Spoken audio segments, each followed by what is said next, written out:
ஹரி ஓம் சுப்பிரபாதம். இன்றைய பஞ்சாங்கம் டிசம்பர் மாதம் 19ஆம் தேதி மார்கழி 4ஆம் நாள். விஸ்வாவசுவருடம் தட்சிணாயனம்.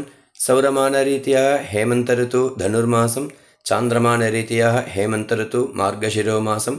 கிருஷ்ணபக்ஷம் அமாவாசை திதி இன்று முழுவதும். வாரம் பிருகுவாரம் வெள்ளிக்கிழமை. ஜேஷ்டா நட்சத்திரம் கேட்டை நட்சத்திரம் இன்று இரவு 11:38 வரை. சூலநாமயோக சதுஷ்பாத கரண. இன்றைய ஸ்ரார்த்த திதி அமாவாசை. ராகுகாலம் காலை 10:30 முதல் 12 வரை. யமகண்டம் பிற்பகல் 3 முதல் 4:30 வரை. குளிகை காலை 7:30 முதல் 9 வரை. இன்றைய சூரியோதய நேரம் காலை 6:30. சூரிய ஹஸ்தமன நேரம் மாலை 6:51. இன்றைய யோகம் அமிர்த யோகம். நல்ல நேரம் காலை 9:15 முதல் 10:15 வரை. மாலை 4:45 முதல் 5:45 வரை. இன்றைய சந்திராஷ்டமம் பரணி நட்சத்திரம் மற்றும் கிருத்திகை நட்சத்திரக்காரர்களுக்கு. இன்றைய விசேஷ தினம் சர்வ அமாவாசை மற்றும் ஹனுமத் ஜெயந்தி.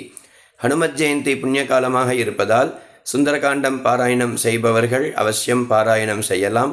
அல்லது இந்த சுந்தரகாண்ட பாராயணத்தை 68 சர்க்கமும் முழுவதும் பாராயணம் செய்ய அவகாசம் இல்லாதவர்கள் சுந்தரகாண்டத்தில் 58வது சர்க்கம் சுந்தரகாண்டம் முழுக்க அதில் வரும்.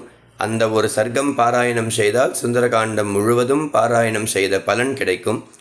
நம் தியாயேத் பராமம்பிகாம் என்ற யூடியூப் சேனலில் அந்த சுந்தரகாண்ட பாராயணம் இன்று அனுப்பி வைக்கிறேன். அவசியம் பாராயணம் செய்து ஸ்ரவணம் செய்து ஆஞ்சநேயருடைய கிருபையினால் ராமரையும் சீதையையும் எப்படி சேர்த்து வைத்து ஜீவாத்மா பரமாத்மா ஐக்கியத்தை காண்பித்து பட்டாபிஷேகம் செய்வித்து அந்த தம்பதிகள் பரமஸ்ரேயஸாக இருந்தார்களோ அதுபோன்று நாமும் பரமஸ்ரேயஸாக இருக்க வேண்டும் என்றும், ராமர் செய்த தர்மங்கள் அனைத்தும் நாமும் இந்த வாழ்நாளில் செய்து நம் ராமருடைய கிருபைக்கு பாத்திரமாகும்படியாகவும் இந்த நாள் இனிய நாளாக அமைய வேண்டும் என்றும் எல்லாம் வல்ல சீதா லக்ஷ்மண பரத சத்ருக்ன ஹனுமத் சமேத ஸ்ரீ ராமச்சந்திரரை பிரார்த்தனை செய்கிறேன்.